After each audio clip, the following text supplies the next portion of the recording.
Hello, in this video we'll look at tone and mood, two elements that sound quite alike but that have different meanings. In this video we will look at their definitions, at how to identify them. We will look at some examples and also we will have some exercises about each one of them. Well, to that end we start with the following text. Please take your time to read the text carefully.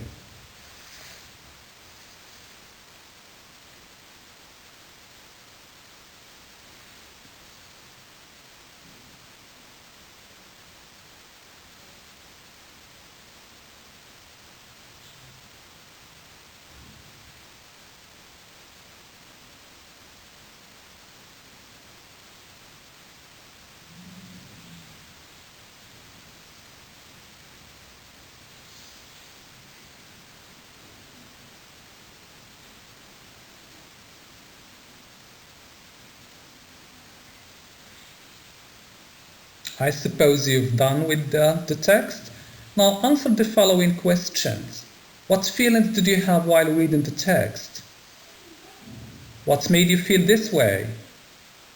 And what words helped you create this feeling? By answering these questions, you're on your way to defining the mood and tone. Remember, tone and mood are very important because they help create the meaning of the story.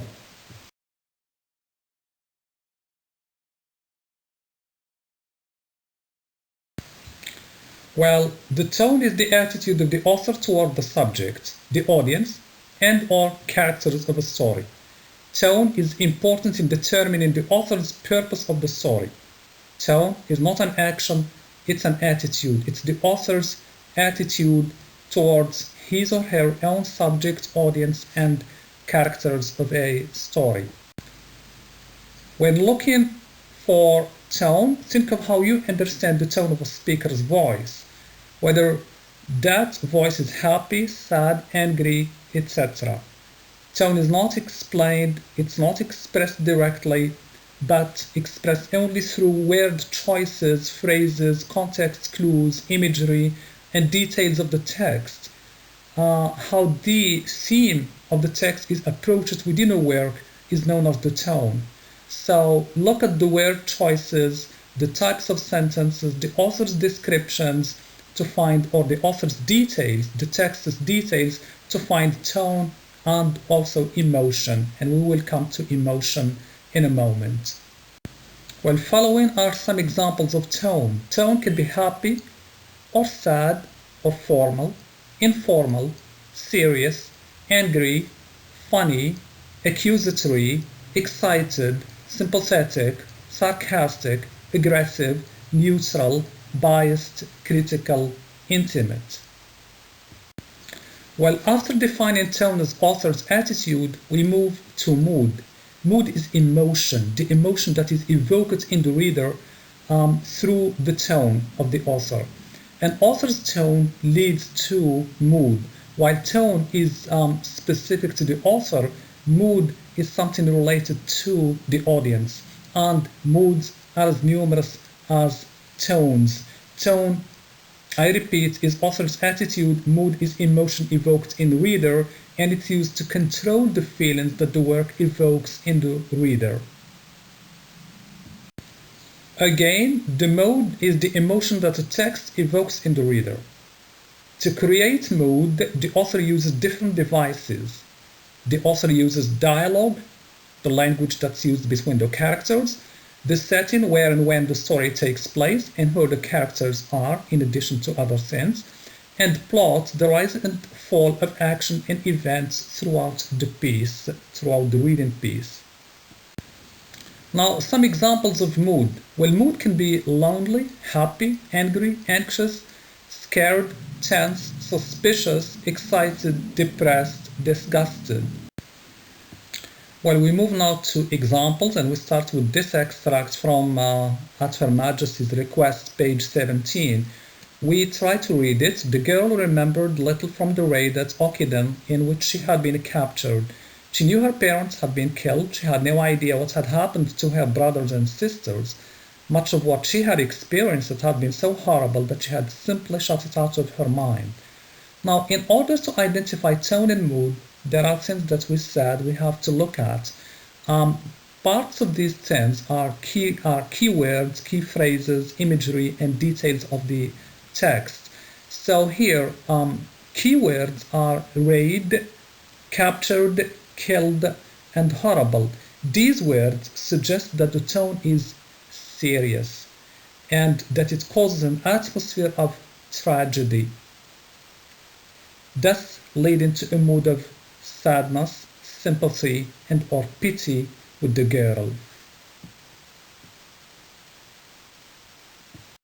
Well, example number 2, we look at a short poem. My annoying brother likes to drive me crazy. There's no other way, who is that lazy? He whines to mom and dad night and day until he eventually gets his way. What's his sister to do when he screams till he's blue? There's no way to win, for he gets under your skin. He does his best to kill all joy. Oh, how my brother does annoy. Well, we again look at word choices in order to be able to identify tone and mood.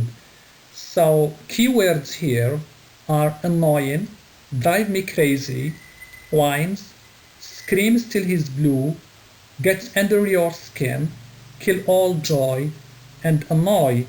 Well, these words suggest or give us an idea that the tone is frustrated, creating a mood of sympathy.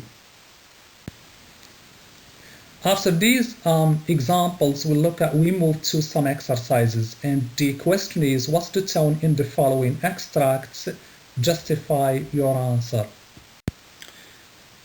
Well, we start this practice activities with 2 short passages. Number 1, I want to ask the authorities what is the big deal. Why do they not control the epidemic? It's eating up lives like a monster. Passage number 2, I want to draw the attention of the appropriate authorities toward the damage caused by the epidemic. If steps aren't taken to curb it, it will further injure our community. Well, contemplate the 2 passages and answer the question, what is the tone of each?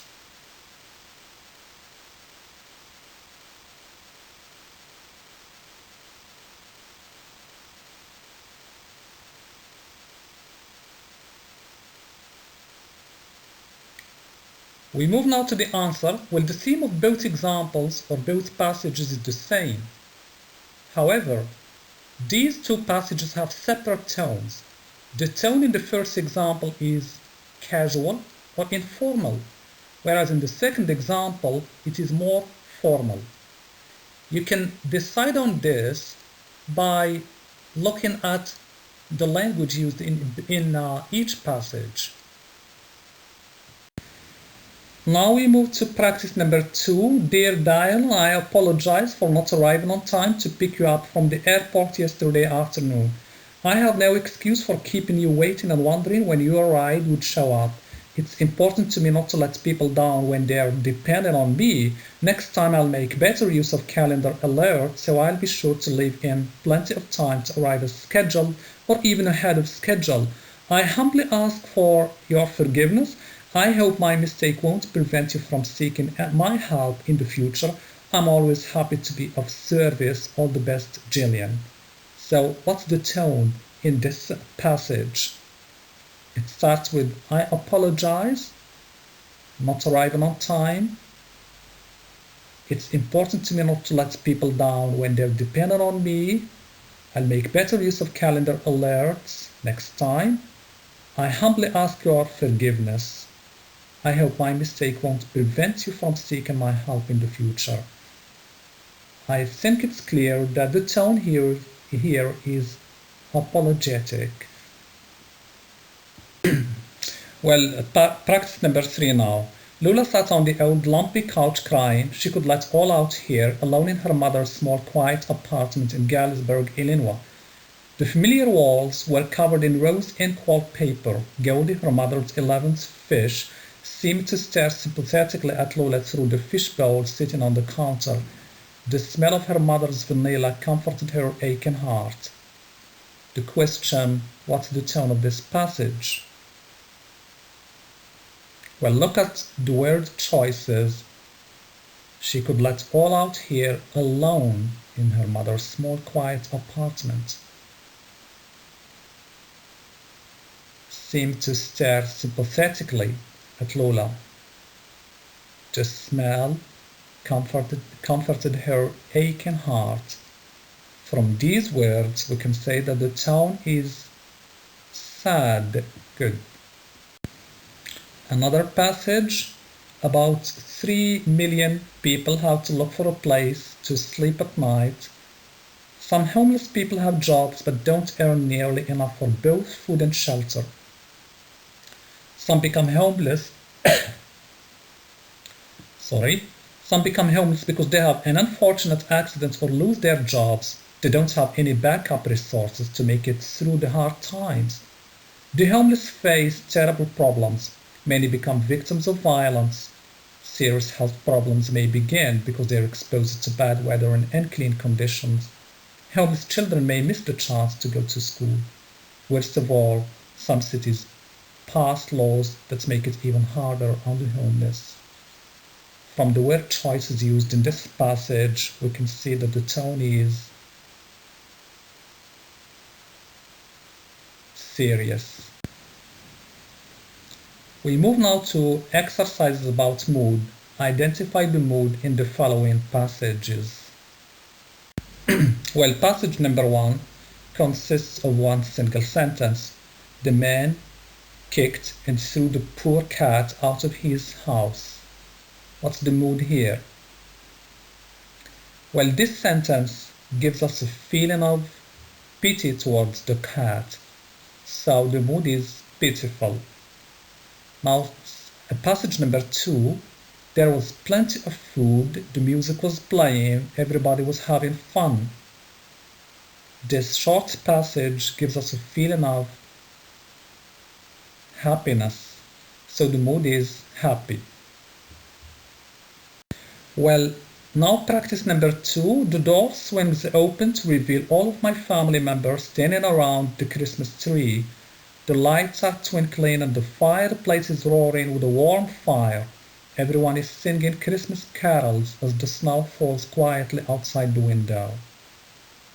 We'll look at the details of the passage and we get the idea that the family is sitting together, that there's an atmosphere of togetherness, and that there's a warm fire, and that everybody is singing Christmas carols while the snow is falling quietly outside. The mood, therefore, is cozy. Now, practice number 3, the night it happened was one we will never forget. The wind was screeching outside as rain pounded against the window. We had lost electricity hours ago and had nothing but candles to light the house. The battery-powered radio we had was broadcasting a warning to lock your doors and stay inside. There was a killer on the loose. What is the mode? Look at the details. The wind screeching, rain pounded, lost electricity, nothing but candles. The radio was broadcasting a warning to lock your doors. There was a killer. So the mood is frightening or scary.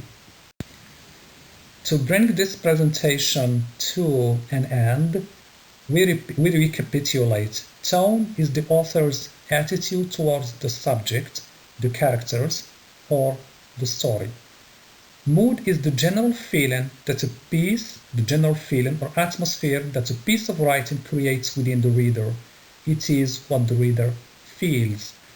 Tone and mood help us understand the author's message. They help us understand the author's message. They are very important. They help us find meaning in the text, and they also help us feel more connected to the writing. So they are very important. Thank you very much for following. Good luck, stay safe and healthy.